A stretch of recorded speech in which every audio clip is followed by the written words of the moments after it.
First of all, I would like to say that Asia is not a purely geographical concept anymore.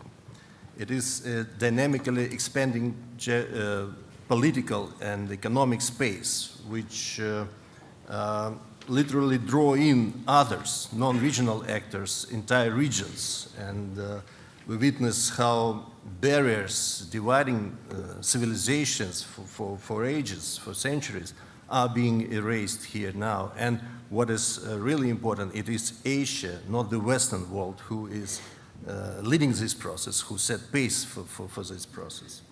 So East is East and West is not working anymore. Asia, this is my second point, displays to us new methods and new models that are fundamentally different from what we see, for example, in Europe, where so-called pan-European conscience is promoted.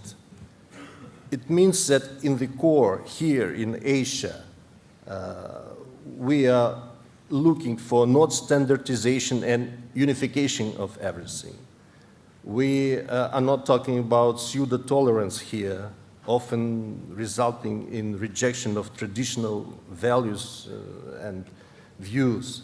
But we are talking here in Asia about creative interaction within the framework of various political systems and various ways of life. Diversity, this is a very important word in my view.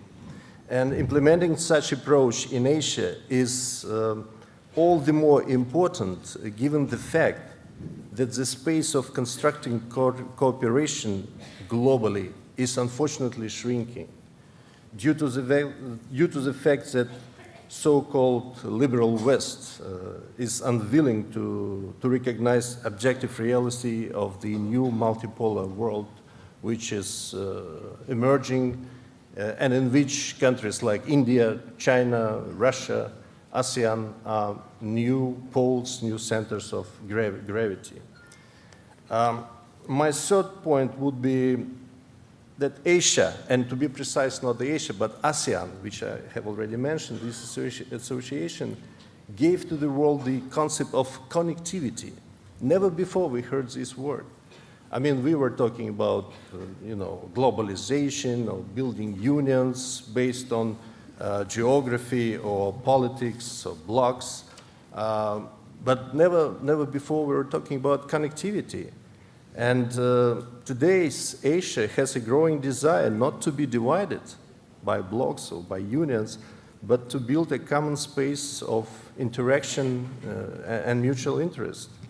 In trade and economy, it manifests itself in determination to build a common, open, and non-discriminatory market, ensuring equal access to existing economic opportunities. These are exactly the basis on which ASEAN is functioning, on which Shanghai Cooperation Organization is functioning, and also Eurasian Economic Union, to which Russia is a member.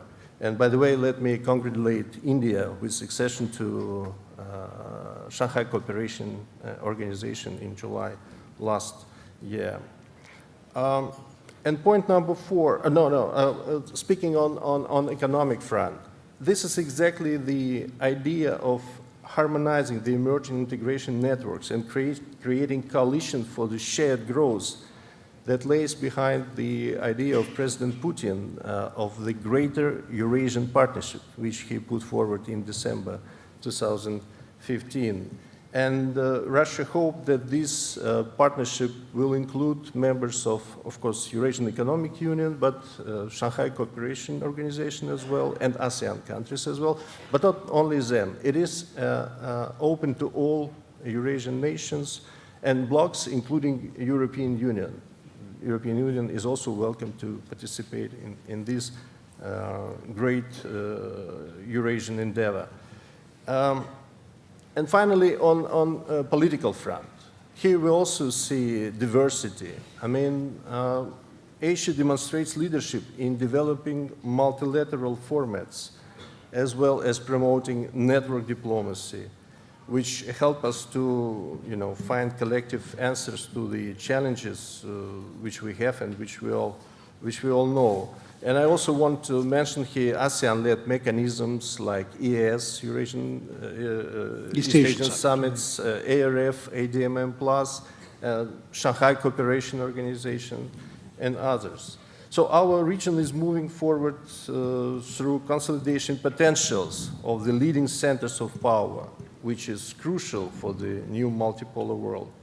The three largest Asian nations, Russia, India, China, as well as others, are among those who jointly search for effective answers to key global and regional issues. And we believe that such collective and well-coordinated approach helps us to create huge positive energy in the region. And also, I want to mention that Russia is proposing actually, we launched already a multilateral dialogue on regional security architecture. We believe that it is needed for Asia. We need some efficient systemic response to the complex challenges that we have.